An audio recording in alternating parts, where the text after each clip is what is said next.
If you're watching this video, I'd have to imagine that you've already noticed that the full moons have a profound effect on your life, on your spiritual development, on the challenges you're going through, the themes you're playing out. Full moons almost seem to have within them lessons they're trying to bestow upon us. Things within ourselves can be brought to light so that we may finally overcome it and transcend it. And what I found is each full moon or even new moon or eclipse, they have its own unique themes, challenges, and vibe, you might say. So what I do with these videos is I break down as best I can what I perceive to be the three main themes that are inherent in the current full moon, which is the one happening on June 11th, 2025. The one happening in a few days here is very nice. You might find yourself feeling very adventurous. You might find yourself with a renewed sense of confidence in your ability to venture outside your comfort zone and experience something new, perhaps exciting.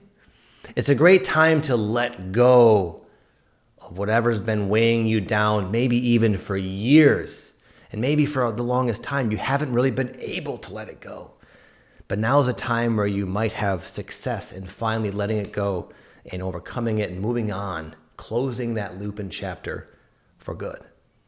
So at the end of the day, this full moon energy is very forward moving, it's very transformative, and dare I say, fun. It's got a fun vibe to it. So with that said, all what I said is still kind of vague, obviously. I'm going to go ahead now finally and break it down into the three more specific themes. Theme number one, as I mentioned, letting go. Letting go of something that you've been aware of for a long time, maybe many, many years. It could be a pattern. It could be a situation that you have an attachment to. Something that you kind of know better. And for whatever reason, even with your best attempts, have not been able to shake it. Yes, maybe temporarily. You may have had some insight, some healing, some an epiphany here and there with this particular thing, and it can sometimes go dormant and give you the impression that you're cured, you're free, it's done. And then something else happens in your life that brings it up, brings it out of you. Maybe it's a pattern behavior, an emotional response, just a type of constellation of feelings. And then you're humbled again and you realize, oh God, it's still here. It's still here. And what full moons do a good job at, which is what we rarely enjoy about them, but yet they're helpful in the end, is they do a good job at bringing things to a head. Putting you in kind of a do or die situation where it's like you're either going to be smothered and consumed and submit to this old, phony, false belief, this outdated pattern, this old conditioning, or you're going to freaking fight and you're going to rise above it. Not fight necessarily, but you're going to choose to let it go and move on from it, even though it might feel uncharacteristic, scary, unfamiliar. It's difficult when you know better, but then you witness yourself acting out of a pattern anyways. And that might be like what's happening here. So I understand maybe your skepticism. You might think, oh man, Vic, listen, dude, I've tried letting it go. I've tried everything, journaling, plant medicine, praying, ignoring it, fighting through it. It just keeps coming back. Try it again. Try it this time. You know, some of the things we work through are challenging because there are so many layers to them. Like for me, I had this particular thing that came up last night, which is sort of what inspired me talking about this. And it's something I have been investigating and attempting to heal and resolve and release, etc., for many, many years through very many powerful attempts, like with ayahuasca, for example, magic mushrooms, somatic release breath work, just sincere meditation, hours of journaling and self-inquiry. And I've had some success here and there, some little bits of healing, some energy release, some insights. And lo and behold, I found myself last night reading this book. And just something I read just sort of, it was almost like It just I heard someone describe fear. It's like a gust of wind that kind of comes in the desert, just sort of washes over you. It was like that. Just this energy washed over me. And I was like, no, please, God. I thought I was done with this. I haven't even thought about this for so long. But here it was. And I found myself feeling like really intensely consumed by it. I couldn't sleep. I didn't sleep for like the first few hours, just laying there at night. Just last night. And it felt so exaggerated. And it felt I just felt so jaded. I felt so burnt out from this like wrestling with this thing. And finally, I just realized that I can't win.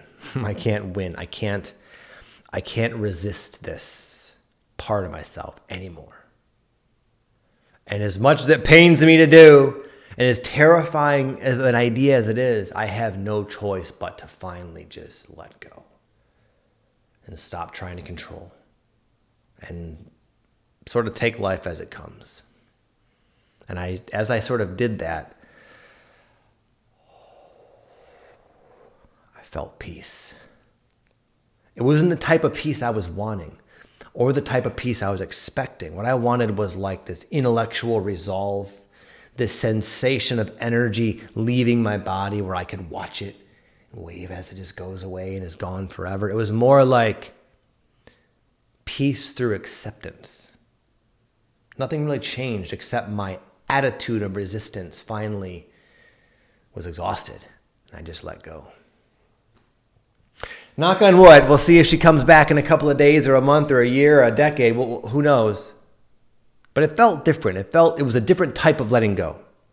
It was more of an acceptance. So I ask you, my friend, is there something within yourself that's been playing out in your life that you've been struggling with, trying to release, trying to get rid of, trying to heal, trying to resolve, to no avail? Maybe just try accepting it. Accepting its presence there. It's part of you. I don't know about you, but I have things I work through that I still don't understand. Issues, patterns that seem to be connected with my past lives. I don't know for sure. I think it seems that way. Like there's something my soul brought into this life to work through because it was like residual from another life. I have that strong intuition. But this thing is also connected with like my ancestral ties and trauma. Like I can look back at my grandparents and my parents and see some of the traumas they've gone through. And it's very much related to this particular thing. And then also my own life, I've had things that happen that seem to be connected to it. And then you have me, this mortal ego structure Victor, who like says, I don't like this feeling. I want this to be done. I don't like the feeling. But what I gather is that it's something much bigger than I can comprehend. And all the effort I put in and you have put in is actually bigger than we might think. I think in working through something, even that takes a long time, and working your way up, working up the nerve to let go, I have a feeling that it's helping our soul, our body, from manifesting it into disease, maybe. I have a feeling it's even helping our like other incarnations, maybe, if we have them. Some people say there's past lives. Some people say everything's happening now. That's kind of how I feel.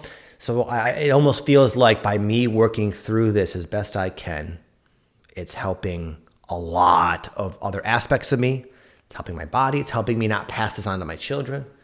And yeah, I wish it was this quick fix. I wish you could say, hey, Vic, bro, I got this meditation, and all I got to do is pop it in, and it goes away. It's the key to unlock this mystery of yourself. In my experience, there is no key.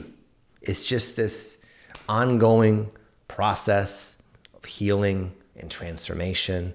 But anyway, this full moon, I've been talking to other people. It's not just about my own personal thing, but I see it bringing up these things for other people as well. Again, something you've been hanging on to for a while, playing out, you kind of known as there, but have no success letting go. It might bring it to a head and give you the chance to finally let go through acceptance. Whether that's a permanent let go, who knows? Well, it remains to be seen, obviously. But I wanted just to bring this up for all the folks out there who are working through things that have not resolved, and which I understand feel a little bit almost like maybe cynical, like it's never going to go away. My advice to you is to keep going with it, be patient with yourself, and this full moon feels like a big opportunity to, at the very least, make some significant progress through acceptance and letting go. Theme number 2, it's a great time to shake things up in your life, to make a mess out of your schedule and your routine, and to step outside of your comfort zone and to do something different. And I don't think you're going to have to force this too much. I think you're going to be intrigued and sort of lured out of your comfort zone one way or the other. It might even be through sneaky ways, through your intuition. Like, for example, I've been wanting to go to this, I go to this martial arts gym, 10th Planet in Austin. And I go like most mornings. I've been wanting to try out these other classes in the evenings. And now that the kids are out of school, I just went to one. And come to find, I got there, it was canceled. It doesn't even exist anymore. But because I was there, I was sort of intrigued to go there. There was this other class that I just joined because I was already there. I had my gear. I was like, oh, what the hell? I didn't plan on it. And this class, it was an evening jiu-jitsu class with this awesome teacher.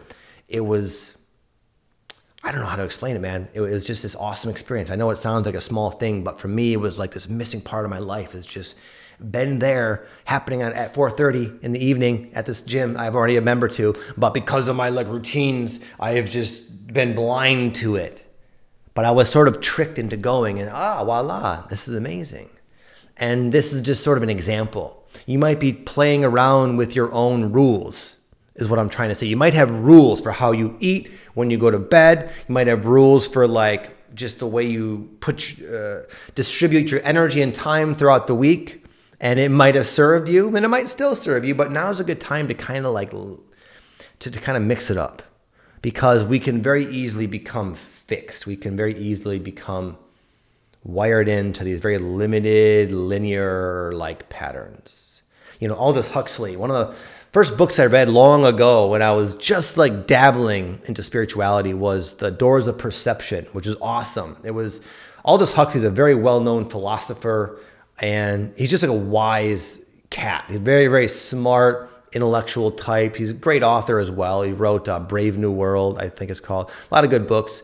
Anyway, he's known for this book, though, The Doors of Perception, which is based off a quote by William Blake, which basically says, when the doors of perception are cleansed, we will see everything as it truly is, infinite. And anyway, Aldous Huxley wrote this book called The Doors of Perception, and it was about his mescaline experience. And he said during this mescaline experience, he was able to see very clearly just how fragmented and limited and closed off our waking consciousness is normally. And he said this mescaline opened him up to this much more vast and broad reality where he was able to see he was this little itty bitty fragment of himself living life thinking this is all there is. But he had this awakening during this mescaline trip, basically. And what I'm trying to say is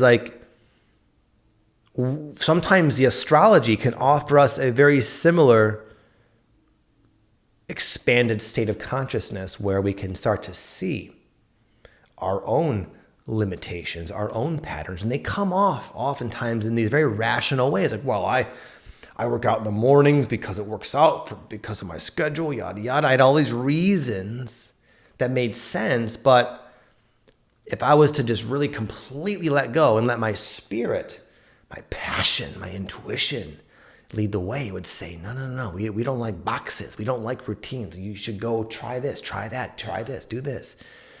And it's a time to be adventurous is what I'm trying to say. I'm maybe not explaining this as well as I had planned, but basically what I'm trying to say is a full moon might ignite your adventurous side, and it's a good time to explore. It's a good time to try new things, maybe travel.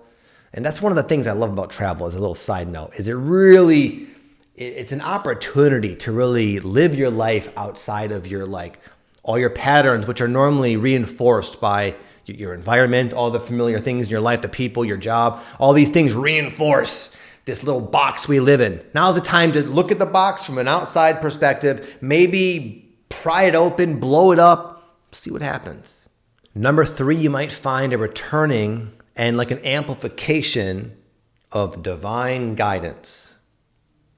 It can be a while where we feel cut off. It kind of comes and goes, does it not? Where it's online, you feel very like you can sort of let go with the flow, and you get synchronicity and this sense of guidance and the sense of awareness of oh, I should do this, I should do that, I should stop doing this person's good for me, this person's not, the situation is, resonates, this one doesn't, etc. And then we can go through months sometimes where we're faring on our own. Where did this go? And you're just sort of doing your best. Now is a time of a return of a strong intuition. So be back on the lookout for synchronicities, omens, dreams, different things that can help really illuminate certain areas of your life that you've been kind of blind to. It can sort of give you ideas of where to go next. A lot of you might be waiting to know your next step. Now's a time where you might start to get some clues at the very least as to where you might go and explore and pursue next. And what I can almost promise you is that you're going to have more intuitive hits during this time. Now, what I can't promise you is the results, because then that's on you. It's up to you to follow your intuition. And it's not easy, I understand, because your intuition oftentimes compels you to do things that don't make sense, that go against your patterns and make you a little suspicious and things like that. But I'll give an example out of this book as to why to trust this really cool example. So Yogananda, when he was a young a seeker, a protege, and he was with a guru, and he had this master he was pretty much living with at the time, helping him along the way towards enlightenment, basically. And anyway, Yogananda, this young dude, he really wanted to go to Kashmir and I think visit the Himalayan mountains or something like that. I think they're in Kashmir. I don't know exactly the geography of it all, but he really wanted to go. And he was a little annoyed because his master was always so flighty. He'd say he's going to go, and then he would change his mind. And it seemed very uncharacteristic of a guru to be so wishy-washy. But anyway, come to find, finally the guru is wishy-washy and has caused Yogananda to not be able to make the train he had had his mind set on making, and all of his buddies were going on that train, and he missed it. And he was so upset. He was like, man, I missed the train. And the master was like, listen, you can go on the later train. Don't worry. Sorry for being wishy-washy. You can go on the later train. And finally, Yogananda's like, okay, whatever. A couple hours later, Yogananda gets extremely sick, violently ill. I forgot what it was exactly. Not food poisoning. I think it was more of a serious ailment, honestly. But the long story short, the master knew he was going to get sick. And he also knew if he did what he thought he wanted to do, which is get on that train, which everything made sense. I want to go see Kashmir. All my friends are going. This is the most convenient time to go. There's no reason why I'm not getting on that 6 o'clock train. It's the perfect train, is what the mind has told him. And yet there's this unforeseen thing that the master sort of picked up on and derailed his plans. At the time, Yogananda was annoyed by it. But in the end, the master said, listen, I knew you were going to get sick. And I didn't want you to feel so crappy on that train. You needed medical attention. It would have been a mess. It would have been a disaster. Your life might have been in danger. So not that your life's in danger or anything necessarily, but that's kind of how the intuition works. Oh my God, I got a flat tire on the way to work. Sucks. I have a meeting I have to get to, and my boss is going to be pissed off at me. I'm planning on going and asking for a raise, and now it's all ruined. Well, who knows what you avoided? You don't know. Without that flat tire, you'd find out pretty quick what you were avoiding there. And it's not all about avoiding danger, obviously. A lot of times it's again, we have these blocks, these patterns of thinking of why we can't do something, and it's not even entirely true at all. It's only because we're looking at it through a very limited lens. And the intuition is hey, go check out this class. Oh, the class is canceled, intuition. You screwed me over. Well, there's this other class. Okay. Going to my little silly example. not a very exciting example to sell you on this idea, but you kind of know that's how the intuition works. But it's not easy to trust. I've had many times, man, where I've been at odds with my intuition, where I would have this gnawing feeling to do something, but I just could not get behind it because it not only didn't make sense, but it seemed reckless. It seemed like a bad idea, and it seemed like almost guaranteed problems. And then, of course, you can only resist your intuition for so long. Eventually, it just won't leave you alone, and you got to do it. And then it's always good.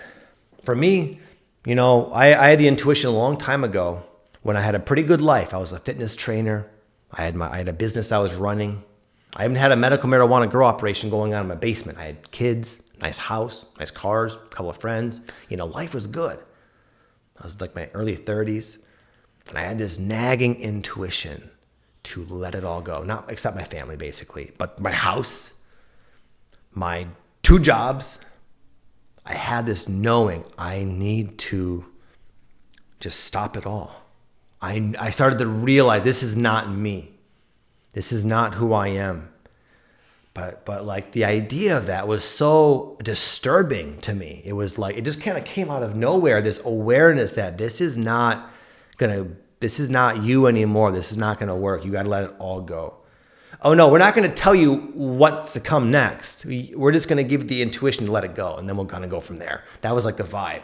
I was like, okay, so intuition, you're suggesting, if I'm accurate, close down my gym, stop growing medical marijuana, and sell my house, knowing there's no income coming in, and you have a family of 3 children and a wife and 2 dogs and a cat to feed. Is that it? Well, yeah, it pretty much sums it up. Ain't gonna happen. That's what I said. I said, no, that's ridiculous. This is where I draw the line. This is where I have to start questioning my spiritual journey, because this is ridiculous. This is, people said I was crazy, and maybe they're right. And that was like what I was thinking, And I would have these nights where I would wake up in the middle of the night, and that feeling to do all the stuff I just said would be there. It would be this gnawing feeling. It was like this pit in my stomach. And the feeling was like, you're not following your guidance, basically. And it was like this weird feeling of being aware that I was resisting my guidance and holding on to what was familiar out of blind fear of the unknown. And it would happen over and over and over again. Finally, after a while, I just went with it. I just burnt my bridges. Basically, I closed down my gym. I chopped down my marijuana plants with like these huge garden shears. I made it so I couldn't go back, because there were moments where I knew what to do. Even though it made no sense, I knew this is like my soul's guidance coming in very clearly. You gotta do this thing, bro. And thank God I did. Because, yeah, it was a bit hairy. I did all the things I said, and I slid into credit card debt. I sold my house and sort of exchanged it for a 21-foot travel trailer that my whole family, all the people I said, 3 kids, wife, dog, cat, we all lived in this little trailer. And I made my early YouTube videos from my iPhone.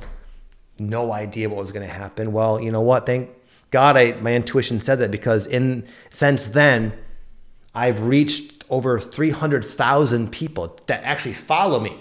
Millions. I've had like 30 million views on my YouTube channel. And I've run retreats. I've started coaching. I've worked with thousands of people. I've been able to do so much good in the world and experience so much joy and creative fulfillment and fun. I've met new best friends have come into my life. My life is completely upgraded on all levels. But that initial step made no sense, seemed unwise. But I chose, finally, after much resistance, admittedly, I chose eventually to trust and to freaking go with it. And thank God I did. So that's what I'm trying to tell you, my friend. Your intuition will be telling you what's up, but it's up to you to have the courage and the faith to listen to it. So with that said, I hope you enjoyed the reading today. I'll see you all next week, most likely. Have an amazing one. Peace.